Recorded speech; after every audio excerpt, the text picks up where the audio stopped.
Chapitre 21. Préparatifs de bataille. « Il faut se cacher !»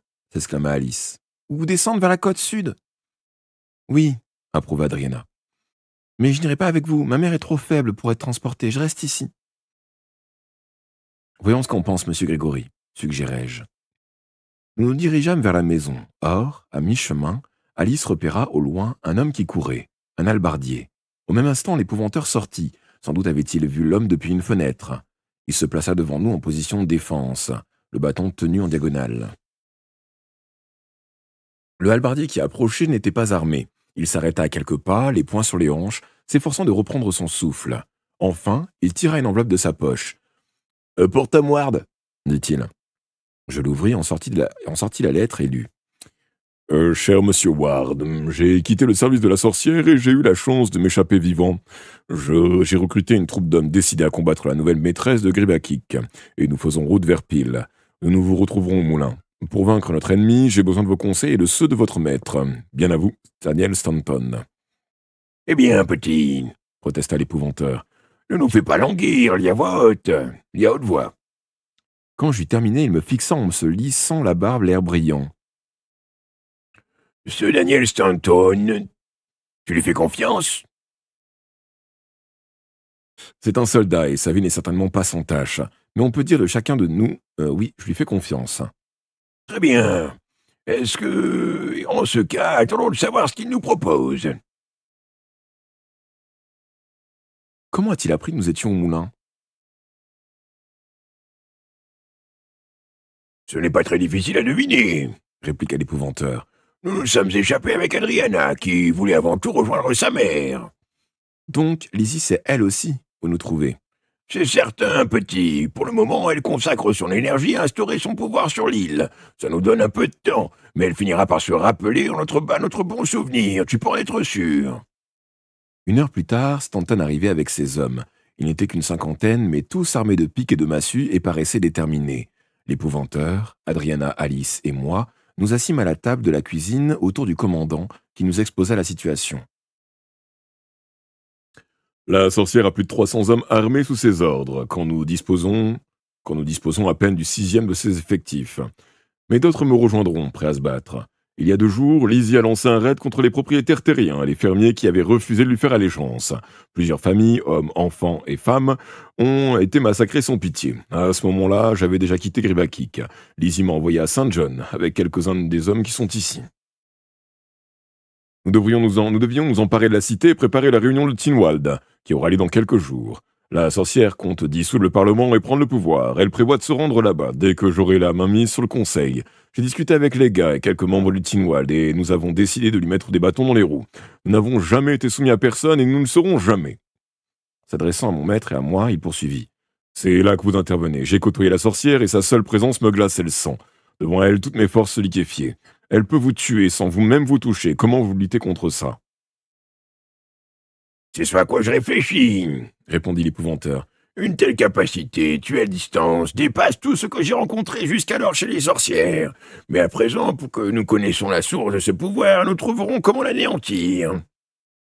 Mon maître paraissait plus sûr de lui qu'il ne l'avait été depuis longtemps. Le problème, ajouta Stanton, c'est que Lizzie a des partisans, de nombreux hallebardiers bien armés qu'elle a soudoyés avec des bribes de richesse et de pouvoir. Il est désormais difficile de l'approcher. J'avais une question à lui poser. Vous avez dit avoir eu la chance de vous échapper vivant. Comment avez-vous fait? Cette fameuse nuit où la sorcière a tué votre père, répondit-il avec un mouvement de tête vers Adriana. J'avais déjà décidé de la battre, mais j'étais aussi démuni et terrifié que les autres convives, et mon sang avait tourné en eau dans mes veines. Elle le sentait. J'avais l'impression qu'elle lisait dans mon esprit. Plus tard, elle m'a interrogé cherchant à évaluer ma loyauté. Elle a émis des doutes à mon propos et m'a intimé de lui dire la vérité. Sa volonté inquisitrice s'introduisait à l'intérieur de mon cerveau, fouillant et fourrageant.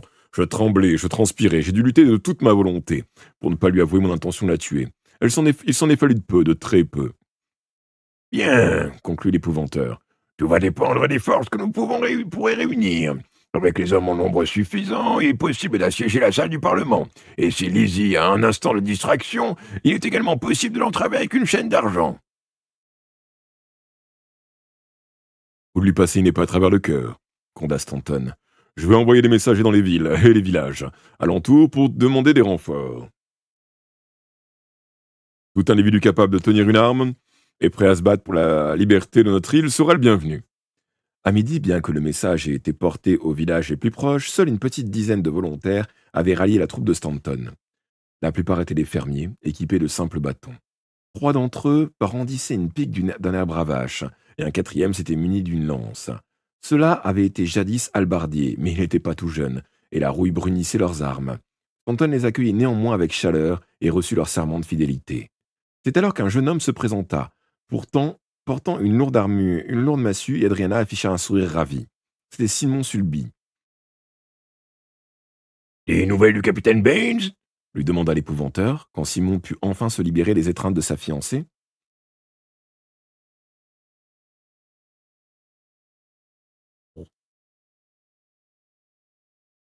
Ah, j'ai bien peur qu'il ait été arrêté à St. John. Il n'avait pas l'autorisation de quitter Douglas. Aussi, il a été ramené à son bateau sous bonne garde. Il y restera jusqu'à ce qu'on ait besoin de lui pour rapatrier les réfugiés jusqu'au comté.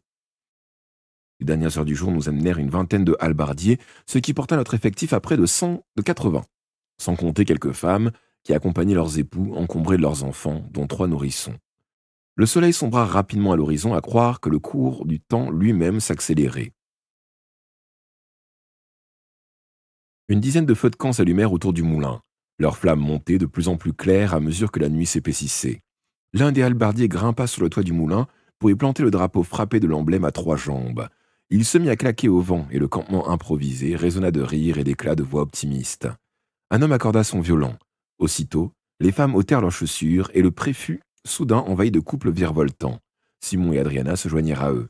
Des fermiers des environs, observaient la scène tout en gardant leur distance, craignant visiblement d'être enrôlés. Stanton décida de marcher sur St. John à la faveur de la nuit. On se cacherait dans la forêt, au pied de Sleyeux-Walian, pour attaquer à midi, à l'heure où le Parlement se réunirait. Les éclaireurs s'étaient assurés que la voie était dégagée. On effectuerait donc la majeure partie du trajet par la route principale. L'épouvanteur, Alice, Stanton et moi suivîmes la troupe, laissant au moulin les femmes et les enfants. Adriana resta aussi à contre-cœur. Elle devait veiller sur sa mère, les remèdes prescrits par le médecin n'ayant procuré aucune amélioration. Alice avait essayé ses herbes et ses potions sans grand résultat. Tout en me confiant son sac, l'épouvanteur prévint Stanton. « Nos chances de réussite sont faibles. Une sorcière comme Lizzie flaire l'approche de tout individu qui n'est pas, comme Tom et moi, le 7e fils d'un 7e fils. Il est plus que probable qu'elle sentira votre présence, auquel cas elle se servira de l'horrification. Un sortilège qui terrifie l'agresseur. Aussi brave que soient vos hommes, ils prendront la fuite. » Stanton écarta de la main ces paroles décourageantes. « J'ai vu de quoi elle était capable, mais il faut tout tenter. Je lui laisserai pas la victoire sans combattre. » Quelques heures avant le lever du jour, nous étions cachés dans la forêt non loin de St. John. Stanton posa des sentinelles et nous pûmes prendre un peu de repos. L'aube nous apporta nuages gris et crachants. Ne pouvant prendre le risque d'allumer des feux, nous dûmes nous contenter d'un petit déjeuner froid. Pour l'épouvanteur et moi, qui devions jeûner, avant d'affronter l'obscur, il se réduisit à une portion de fromage. « Ça ne vaut pas le fromage du comté, Maugraham. »« Ça ne vaut pas le fromage du comté, » Maugraham, mon maître. Je le préfère bien jaune et friable. » Nerveux, l'estomac noué, je n'avais aucun appétit. Notre tentative me paraissait vouée à l'échec. Les nouveaux pouvoirs de Lizzie la rendaient quasi invulnérable, et elle disposait d'une véritable armée. On ne réussirait pas à l'approcher. Si on n'était pas tué au cours de l'attaque, on se retrouverait de nouveaux prisonniers. Auquel cas, j'aimais autant ne pas imaginer ce que serait notre sort, surtout celui de l'épouvanteur.